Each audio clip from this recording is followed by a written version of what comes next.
রাজশাহী প্রকৌশল ও প্রযুক্তি বিশ্ববিদ্যালয়ের রুয়েটে শুরু হয়েছে দুদিনব্যাপী টেকনোক্রেসি 2019।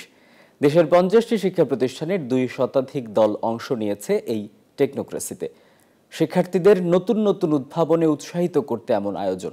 রাজশাহী থেকে আরও জানাচ্ছেন কাজী শাহেদ। রোবট, ড্রোন, গেম এগিয়ে যাচ্ছে বিশ্ব। এগিয়ে যাওয়া বিশ্বের সঙ্গে খাপ খাইয়ে নিতে তাই শিক্ষার্থীরাও উদ্ভাবন করছেন নানা প্রযুক্তি। শিক্ষার্থীদের উদ্ভাবন করা প্রযুক্তির পসরা নিয়ে রাজশাহী প্রকৌশল ও প্রযুক্তি বিশ্ববিদ্যালয়ে বসেছে দুদিনের টেকনোক্রেসি।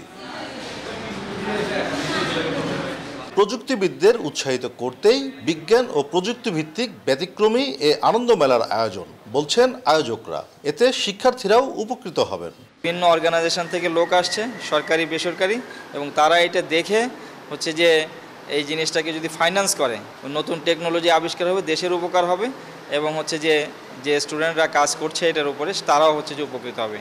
দুদিনের টেকনোক্রেসিতে শিক্ষার্থীরা পোস্টার প্রেজেন্টেশন, প্রজেক্ট প্রদর্শনী সহ 8টি সেশনে অংশ নেবেন। এতে করে শিক্ষার্থীরা ক্লাসের বাইরে হাতে কলমে শেখার সুযোগ পাচ্ছে।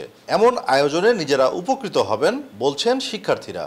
বিজ্ঞান যে চেতনা সেটাকে আপনার আরও হাই লেভেলে পৌঁছাতে এটা কিন্তু একটা অনেক বড় একটা ভূমিকা। একদম হাতে হাতে কাজ করার আরও বেশি একদম বইয়ের বাইরে গিয়ে কাজ করার এক্সপিরিয়েন্সগুলো পেয়ে থাকি। শিক্ষার্থীদের মেধা প্রকাশ ও নতুন নতুন প্রযুক্তিকে উৎসাহিত করতে সহায়তা করছে জাতীয় বিজ্ঞান ও প্রযুক্তি জাদুঘর। রুয়েটের এমন আয়োজনেও পাশে আছে তারা।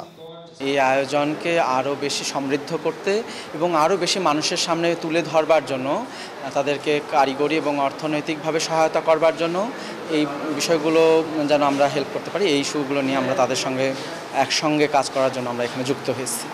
সরকারি বেসরকারি 50টি শিক্ষা প্রতিষ্ঠানের 2 শতাধিক দল অংশ নিয়েছে এই টেকনোক্রেসিতে। কাজী শাহেদ, নিউজ 24, রাজশাহী।